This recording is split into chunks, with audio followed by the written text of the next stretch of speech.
So I would like to please introduce I had this memorized, but I don't want to beat this up, the Director of Policy and Engagement at MIT. It is the Center for Climate Policy Director. Give it up big for Bethany Patten, everybody. I did it. Hello. Can you guys hear me okay? Okay, great. I'm just going to do some logging on to my computer to get started. Okay, and I am thrilled to be here today, and especially to be around so many people who are really trying to make a difference. And I loved that there was just this moment where we all kind of committed to something together, because what we're going to do now is we're going to actually build a solution, and we're going to think about and see what it would look like if we actually did put a whole bunch of policies and actions into place to limit global warming to 2 degrees and striving for 1.5 as quickly as possible. So my name is Bethany Patten. I am a senior lecturer at MIT Sloan School of Management and the executive director of the new Climate Policy Center, which we're really thrilled to launch. MIT has spent a long time thinking about climate, but now we are actually launching a huge institute-wide effort to really marshal all of our resources to respond to the issue. And it's all led by our new president, Sally Kornbluth, and we're thrilled for her leadership. The Climate Policy Center leverages insights, tools, research that we have both at the Institute as well as how we collaborate with others to advance the adoption of evidence-based climate policy through top decision makers. Those are leaders in business, government, civil society, essentially you all. And the tool that I'm going to be showing you today is a tool that we use when we talk to members of Congress, governors, members of the president's cabinet. It's the same tool we also use when we go into elementary school students in classes. So it's, we don't discriminate on the audience. It's for everyone. And so I really hope you enjoy it. But first, I'm just going to kind of talk a little bit about my reason for being here. So when I presented at Mountain Towns last year, at the summit last year, I talked about the reason why I do this work. And it's because I grew up skiing and I love the mountains. And that's always going to be my motivation for working, for doing this work. But right now specifically, I'm working on behalf of our colleagues at Climate Interactive. So Climate Interactive is the nonprofit think tank that we co-developed the En-ROADS Climate Policy Simulator tool with. And they're based in Asheville, North Carolina. And so, as you all know, they are digging out of a horrible disaster. You've seen roads destroyed, art communities lost, losing just years and years of work. It's devastating, and it's very, very costly. So the estimated costs of Helene right now, I think, are in the hundreds of billions, which seems like a huge number. But when you think about it, well, 2 things. One, it is a huge number, right? The Inflation Reduction Act was estimated when it first came out to be about $300 billion of cost. And that was for the entire country, right? This is a third of that right now.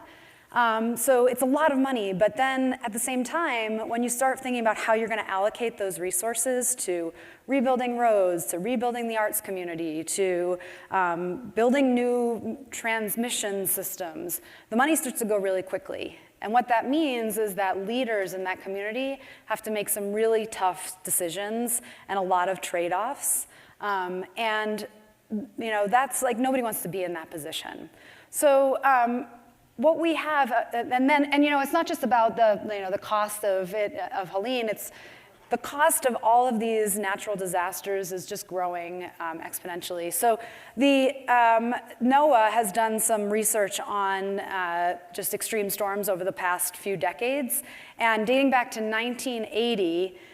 The US has sustained over 300, almost 400 separate weather and climate disaster events, and they estimate the cost of those events to be about $2.6 trillion.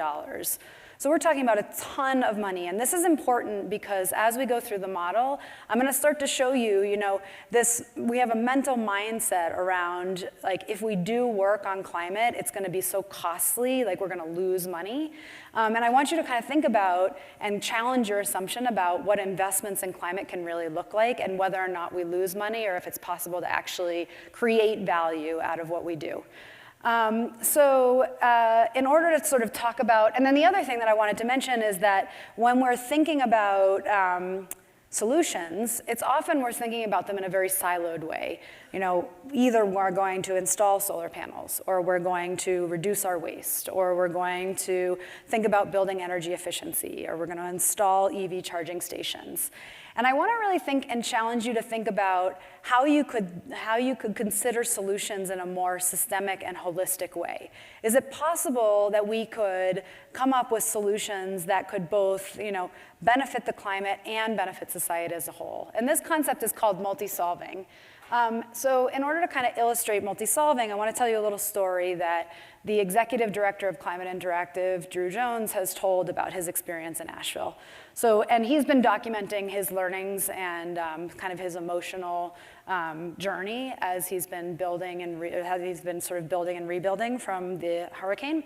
And you can check him out on LinkedIn if you want to see his stories. But the story that particularly resonated with me was one where a friend of his recently installed solar panels on his roof and battery backup, and was thinking about the payback period of that. Maybe it'll be in a few years, and whatever it happened to be the equation. And then the hurricane hit, and the rain started falling, 14 inches of rain in just a couple of days, or I think just even less than that. Electricity went out, the power lines went down, and he plugged his shop vac into the batteries in the house, and for 5 hours he had 2 shop vacs running to just pump the water out of his house, so that instead of the house being completely decimated by the flood, he just had to clean his basement. And that tells the story that while he was solving for one problem on getting, the climate problem by installing the solar panels, he actually was solving this totally other problem, which is adaptation. And so there are so many different ways that we can think about these solutions and whether or not they have other benefits, whether they're adaptation and mitigation or they're the health of our community. This multi-solving concept can really drive us to be more creative in our solutions. And so, ultimately what Drew said was we dream of an investment payback time of a few months. And for this family, the Gray family, the investment paid back through avoided costs in just a couple of days. So in order to think about this, what we're going to do is we're going to look at a model called the En-ROADS Climate Policy Simulator. Has anybody seen or used this model before?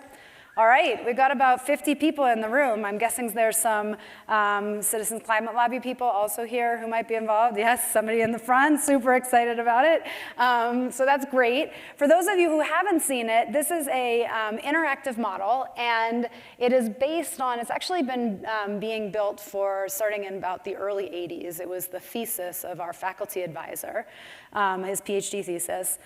But the thing was that it was, this is slick and cool, but the thing was that in the back end, it was just like, it used to just be this really wonky MIT model. It's a systems model. It's got all these weird feedback loops and arrows and like pluses and minuses and things that, for the most part, nobody would really be able to use until Drew Jones came along, and he was a student of our faculty member, John Sturman. And he said, John, this tool is amazing, but nobody is going to use it. I'm going to go off and I'm going to form my nonprofit think tank, Climate Interactive, and I'm going to put a front on this so that hundreds of thousands of people can use the model. And so he's been developing and building the model for about 15 to 20 years to what you see today.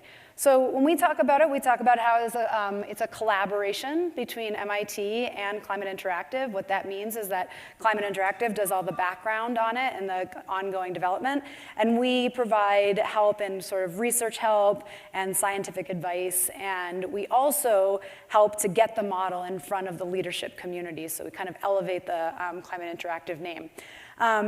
The background of the model is based on peer-reviewed sources, reports that you're all very familiar with, IPCC, IEA reports, or literally thousands of peer-reviewed articles that we look at and update when the latest available science comes around.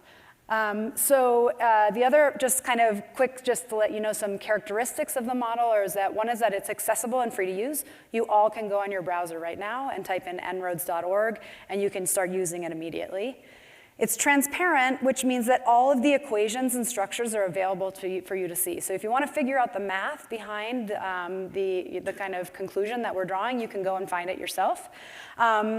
It is tested and calibrated against these bigger integrated assessment models that take kind of days and weeks to run.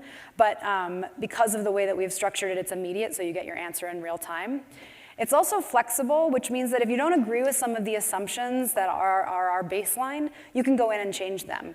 And this has been really, really effective for us because we are rigorously nonpartisan and we'll speak to anyone who wants to have a reasonable conversation about climate.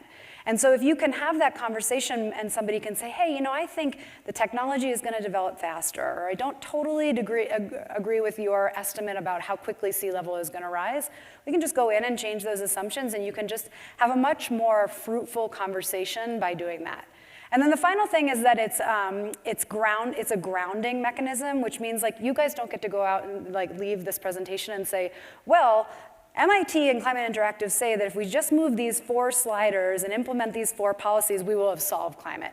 It's about grounding discussions so that you can then go off and think about how that's going to impact you in your community, your business, or sort of your whatever group you happen to be running. So just to give you a sense of our impact, we've been able to show this model to about 345,000 people around the world. That's largely due to a group of climate ambassadors. These are people who have gone through a training program, 770. Many of them are probably in your community. Are you a trained ambassador? I dropped out. Oh, you dropped out! I'm giving a presentation next week to Climate Soar Montana. All right, well, come back in. We need as many as we can get. Sorry to call you out. This is not meant to be, this is a confessional. Are you okay with your, okay. So these are trained ambassadors and facilitators who can run these around the world. It's also in 20 languages, which means that we can get it to way more places. In terms of the particular project that we work on, which is getting in front of leaders, we've gotten in front of about 15,000 leaders, 4,000 in government, 8,000 in business, 2,000 in kind of the NGO academic space. And the reason we think about it like that is because we think about it as a policy ecosystem, right? You can't just talk to elected officials. You have to talk to the folks that are influencing and helping think through the problem kind of holistically. So I've loved working on this project. I mean, I've gotten to work with people like John Kerry, who just said that En-ROADS is quite simply a climate crisis game changer. I've gotten to work with Representative John Curtis, who many of you know, who said it can support a really thoughtful conversation. For John, it was about finally being able to access a model without feeling like his understanding of climate was limited because of his political party. And Kathy Castor just said, basically, wow. So hopefully you'll feel all of those same things. A couple of other just quick things to tell you is that it's not just about the model, it's about what you do with the model afterwards. So we've seen investors change their investment portfolios as a result of going through this model.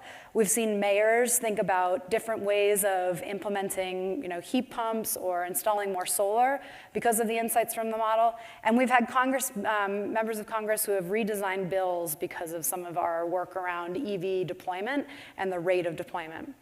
So that feels really good for us. So why is it important to have a model like this? Well, I don't need to tell you that emissions are increasing, and that's creating increased temperatures. We've already warmed the planet to about 1 degree Celsius, by about 1 degree Celsius, and all of you have made a commitment to, I think, in 5 years to get to net zero, right? So that's a huge commitment. We have to do that very, very quickly. In 2019, we were at 59 gigatons of CO2. This is a huge, this is going to be all hands on deck. We're going to have to try all different kinds of policies.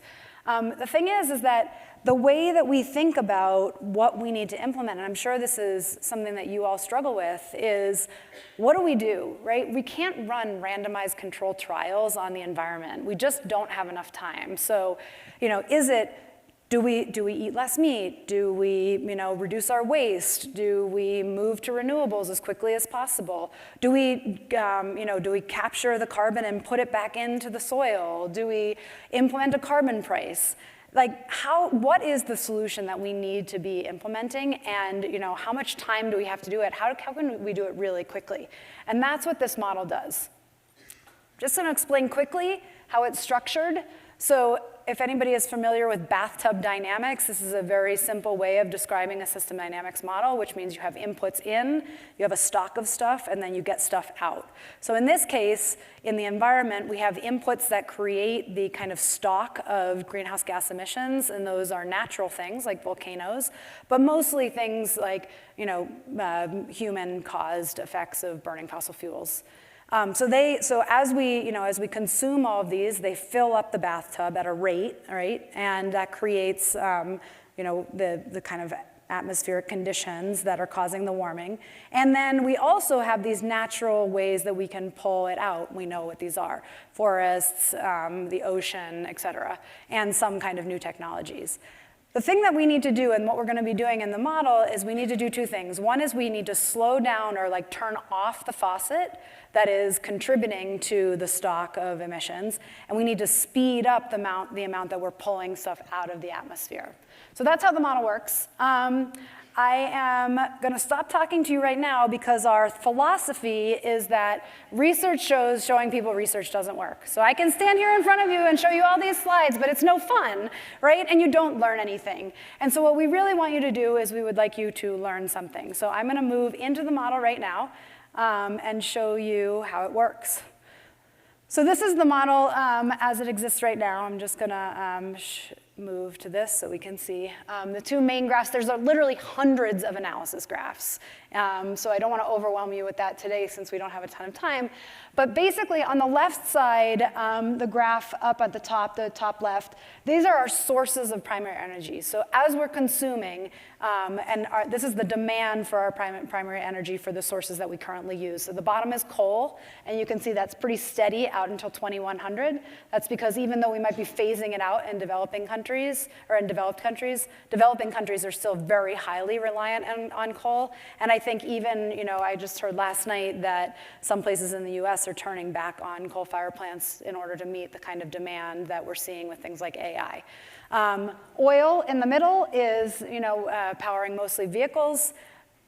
Natural gas is the blue on the top, and then that wedge of green is the growth of renewables, and then that little wedge of pink on the top, that's bioenergy, so that's burning of wood pellets for energy as well. And there's a little sliver of nuclear there, but not a lot. So those are our sources and the expected demand for each of those fuels out to 2100 if we do nothing, if we change no behaviors. And then what they do is they create that stock of greenhouse gases, which is the one that's on the right. And so what we're seeing is the big gray band in the middle, that's CO2. That's the majority of what our greenhouse gases come from. But we also have gases, or we also are experiencing emissions from, just like kind of burning our trees or cutting down trees, or forest fires release a whole bunch of CO2 when we have forest fires. Then there's nitrous oxide and methane, which is both waste but also leaking from any kind of mining of fossil fuels, and the F gases, and those are the fluorinated gases that come from like our air conditioners or our refrigerators. So that's what makes up the current mix of our emissions, and what we're wanting to do is we're wanting to reduce those emissions as much as possible by implementing actions. So on the left side and the bottom, these are a whole bunch of policies that we can put into place that are what would be slowing down the tap of the stock, increasing the stock. So these are things like reducing our coal, oil, and natural gas consumption, increasing subsidies for renewables or nuclear or some kind of new technology that hasn't been developed yet, kind of increasing investments in new technology development, or a price on carbon. And a price on carbon kind of affects a whole bunch of different things because it's a market mechanism where if you put a price on carbon, everybody just stops using all the kinds of carbon because it's more expensive. In the middle is how we kind of consume all of these sources of energy, so whether it's through our cars or our buildings, and whether or not we electrify them or increase our electrification of them, which I think is probably something that resonates with this crowd. And then on the left are ways that we can remove carbon from the atmosphere. So things like nature-based solutions, storing carbon in the atmosphere, technological kind of solutions there. I think Copper Mountain is doing some experiments on that. Agricultural emissions, so this is like reducing the amount of meat that we eat and consume, but also just having better agricultural practices that consume less gases.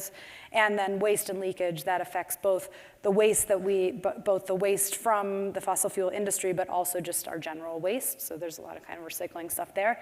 And then deforestation, the last one would be just slowing down the rate that we cut down trees. So that is basically how the model works, and I'll just give you a quick example that down here, over here on growth, so it's basically calculated by the fact that as we increase in population and need to consume more energy, we see more emissions. So if our population estimates are based on the UN mean estimates, but let's say we think that there are going to be fewer people in the world, you immediately start seeing on the top left there that we're just consuming less of all of those fossil fuels, and then on the right it's causing emissions to go down. So it works in real time. Similar, if we were to have some kind of assumption about economic growth, where we thought it was going to decline, you would immediately start to see less consumption, which is just kind of intuitive, I think, if we're not using it. All right, one last thing to show you is that we don't just show the impacts of temperature rise in this model, but we actually have a whole bunch of different kinds of impacts that we graph. So things like, this is particularly important for this group right now, air pollution from energy, so PM 2.5 levels. Is it possible to pull a lever which could potentially reduce the amount of air pollution? So for instance, coal is a big contributor. If we were to implement a policy that reduced coal, you immediately start to see air pollution go down. We also can model things like crop yield decline as a result of increased temperature. We can look at additional deaths from extreme heat. And the way that we look at each of these graphs, these kind of horizontal graphs, are that the line in the middle that's up and down, that's the baseline, that's the expected right now additional deaths from extreme heat. The black line is if we do nothing, and the blue line moves and changes as we implement different kinds of policies. We also integrate sea level rise maps, so showing what sea level rise will look like, and we can look at things like what would happen if there was extreme storm surge. So what we saw kind of in all of the major storms in the last few decades is about 4.5 meters of storm surge, which basically decimates the entire infrastructure of the South Coast. And the other thing that's really important, I always show New Orleans because the thing that's really important here in the US is that's where all of our oil infrastructure is, and it's also where all of our major natural gas pipelines are going through. And so to destroy this could destroy, it destroys fossil fuels, which is maybe a good thing, but it also just destroys livelihoods and is not good for our economy if we don't have something to fall back on. So there's a couple different ways that we do this, that we run this, what we call a workshop. Usually what I just ask is I just ask people to shout out things that they want to try. But since we have a whole bunch of people here who have already tried and implementing things, what I actually want to get out from the crowd is what have you tried, and we'll model it. And because I was really jealous of Dr. Johnson's interview with Raleigh, I'm going to bring him back out on stage to help me with the box. And so what I'm going to do is I'm going to have him sort of help us get people to tell me what their solutions are, what they've already implemented, and then I'll do the modeling. You ready? Yes. Okay, so who can tell me something that so have you done something with your buildings? Have you done anything with EV charging stations? And just volunteer your solution and we'll start to model it. Oh, one in the back. Where is this? Up in the left. Okay. I'm gonna walk it out like a regular All guy. right. And while that's happening, I'll just let you know, this is a global model, so I just want to say that that's important because you guys are working in very micro solutions, but we're talking about a macro model. But the thing is to keep in mind is that what you do, if everybody did it, this is what it would look like. All right, so what do you have? I'm where, Bon- where are you from? And yeah. I'm Bonnie from Bridger Bowl Okay. in Bozeman, Montana. And this may be, oh, hoots.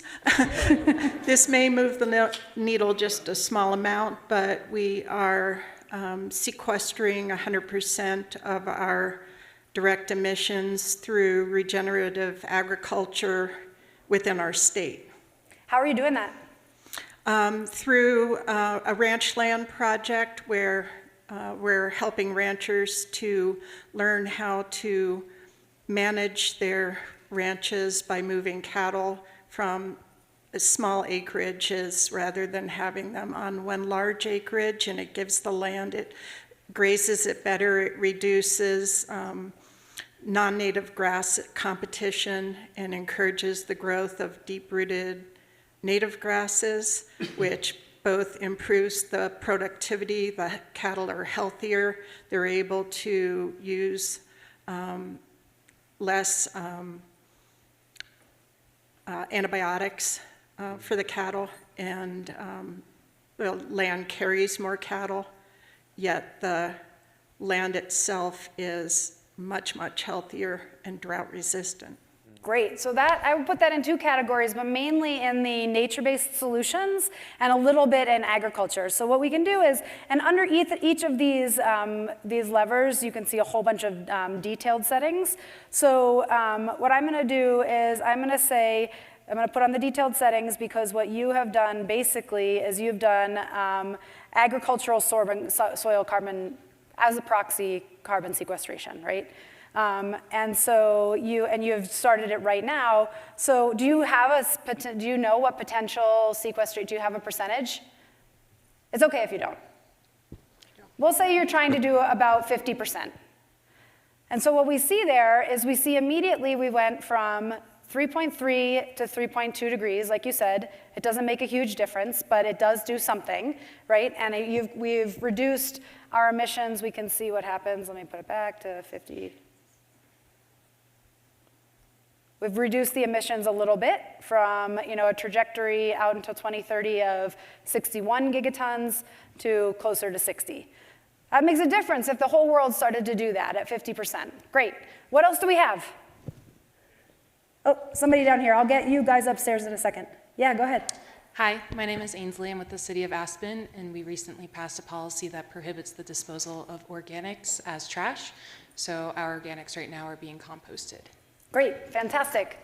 Yay, woohoo! I love this support, this is so fabulous. All right, so you're working in waste and leakage, and you're saying, and I'm guessing how many other people are working on waste as a method and for reducing emissions? Just give a clap. Yeah, all right. Great. Okay, so there's two different places where waste comes from. One is from the energy systems, but the other is the methane and nitrous oxide that comes from waste, which is what is happening at Aspen. So you are pretty aggressive about that. You want to get to about 100%, right? Is that what you're really trying to reduce pretty aggressively? All right, so we are at 3.2 degrees here, and what we're going to do is we're going to move this down to 99%, and we went from let's just see. We were at 3.25 to 3.20.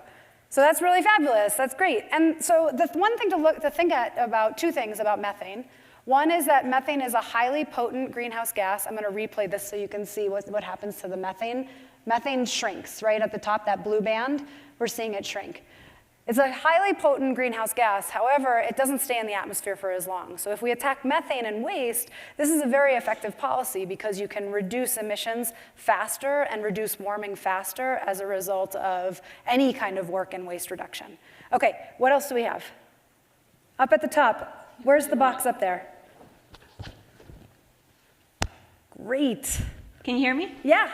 Okay, so we implemented an energy efficiency program in 5 beer distribution warehouses. Where do you work? So I work at Double Green. Okay. And 3 of them were in Louisiana, Baton Rouge, New Orleans, Lafayette, and 2 were in Arizona. And it improved the efficiency. It varied throughout the year, but it was 30% in Arizona over the summer. And in New Orleans, in Lafayette, Baton Rouge, it was 27%, 18%, and 20%.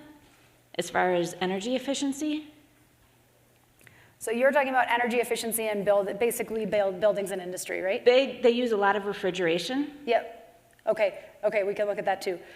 So fabulous, that's great. I think, one of the things to think about when we're talking about multi-solving, and I just want to show you guys another feature of the model, is this eye over here tells you lots of examples and big messages, but it also talks about co-benefits and equity considerations. Buildings and industry, reducing emissions in buildings and industry has tons of co-benefits.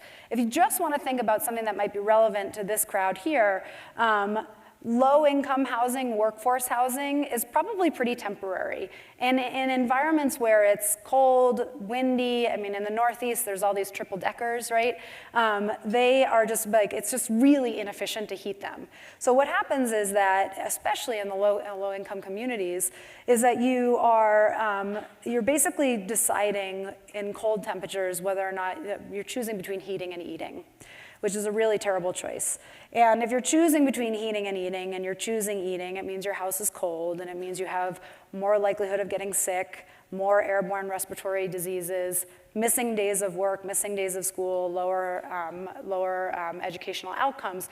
So when you implement things like energy efficiency in buildings, you're solving for a whole bunch of different problems all at once.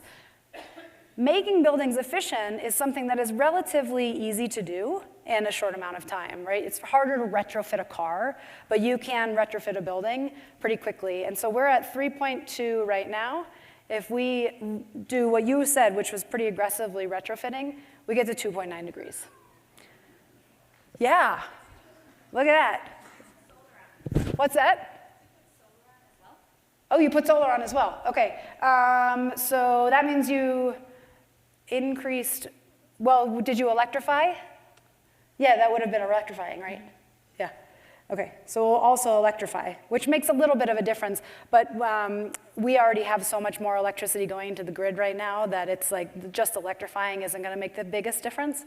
But the building energy efficiency made a huge difference. And that's because we're just using less energy, right? So the demand on all of those fuels on the left side goes down. And particularly around the ones that, particularly around the renewables, which means that we don't have to build as much infrastructure as we thought we needed to build because we're just using less. So that's a really high leverage policy.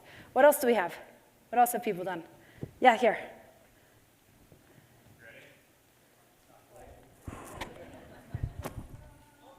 Yeah. Hit him in the hands, folks. Yeah, football's not really my sport. I'm John Doyle, I'm from Aspen, and first of all, I want to give a shout out to all the amazing staffs that our mountain towns employ. We couldn't get things done in Aspen without our amazing staff. There's so many things that we're doing that I'm really proud of. Electrifying our city fleet. We've got a couple Tesla police cars. We are electrifying our buses. We've got several new electric buses coming to our local transit authority. We've got a 277 unit employee housing project that's coming online that's going to have so many solar panels on it that it'll be, it's going to account for 75% of the energy used by that. As Ainsley pointed out, our composting program is reaping benefits already. We also have employed something called Building IQ, which is benchmarking the energy consumption of all buildings in the city of Aspen. And so far, I believe the first step was looking at all the large commercial buildings first. Homes will be last. But we have a lot going on in Aspen currently. The airport is being talked about, and I'm glad that's not on my desk, but there are huge energy considerations going on out there too. Thanks. Great. So what I'm going to do is so we talked about a couple of different things. One is that just one quick question. Are you also building out your EV charging infrastructure? We are. Okay, We're great. Constantly adding new chargers. Okay, great. So a few different things. So we saw increasing the fleet of EVs. So we're at 2.9 right now, 2.87. That gets us to 2.8. So again, energy efficiency, hugely high leverage policy because we're using less. So you see we go from 2.9 to 2.8, but we're just consuming so much less.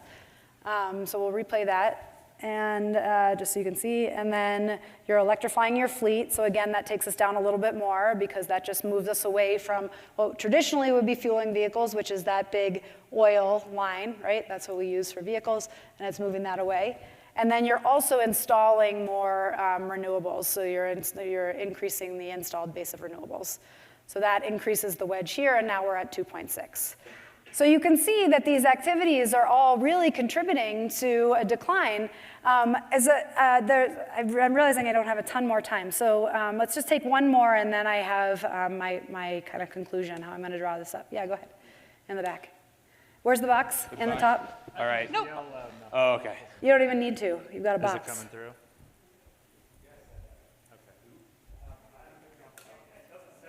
Just yell, I can hear you. All right, I'll just yell. Oh, no, it's working, it's working, it's working. It's working. Now I won't yell into this. Andrew with Michael's Energy. I'm an engineering manager out of Boulder, Colorado. And we have a department within our business focused on thermal energy storage, specifically targeted towards the large, refrigerated warehouse space. But the idea with that is to shape and shed or shift load to avoid those peak utility periods, so you can shut the compressors off during those periods, whether you're on a TOU rate and energy is more expensive during the day, or a lot of commercial customers pay a peak demand charge. So saving costs for customers, and it's multi-pronged because then they can reinvest those dollars in other energy efficiency projects or whatever they wish. So that's been an impactful movement thus far. Great. Yeah. I'm not exactly sure where it fits in on the slider, but it could kind of be split between, efficiency and electrification, if you will, but more of a demand response style effort. I think all the demand response stuff fits in the energy efficiency side because it's just helping your buildings and all of those systems be more energy efficient. Personally, I think. So we'll just increase that a little bit more on the buildings. All right, so we're at 2.6, which is not 2 degrees, right? And I'm sure there's lots of other solutions. Just raise your hand if you've got another solution that's not here. Right here in the front, we've got like 4 or 5 others in the back. This is great. So you're doing some other work. I only have like 1 second left, so I can't take any more. So I'm going to take 2 more minutes. Is that okay? Go for it. 2 minutes, all right, just to take us home. All right, so we're at 2.6, and we've looked at a whole bunch of solutions. I would guess that some people are thinking a little bit more about reducing emissions from agriculture, definitely thinking about preserving trees, reducing the amount that we cut them down, probably thinking about growing more trees, so we could think about percentage of land that's available for afforestation. That gets us to 2.4. Some reduction in coal, or the hope that we have a reduction in coal, gets us to where about 2.4. It's still not enough, right? These are individual actions that you each have. So the next question is, how do you work together so that this whole can be more than the sum of all of your parts? And with that, it's about collective action. It's about what kind of a trade association are you a part of, and are they working for climate action? It's about whether or not you can work with other cities and towns to make things more efficient, share information.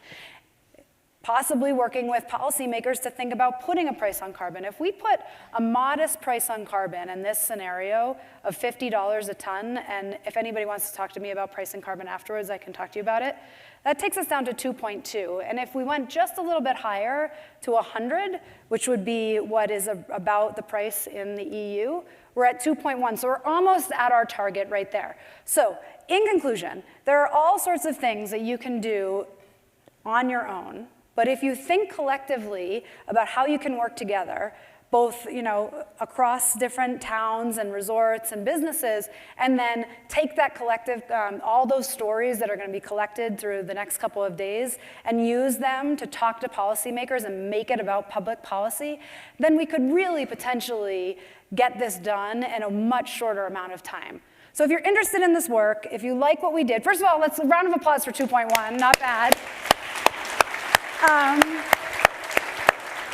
If you're interested in this work, you want to learn more, you can go to the Climate Interactive website. You can go to the project that we have at MIT, which is called the Climate Pathways Project, and there you can sign up for workshops.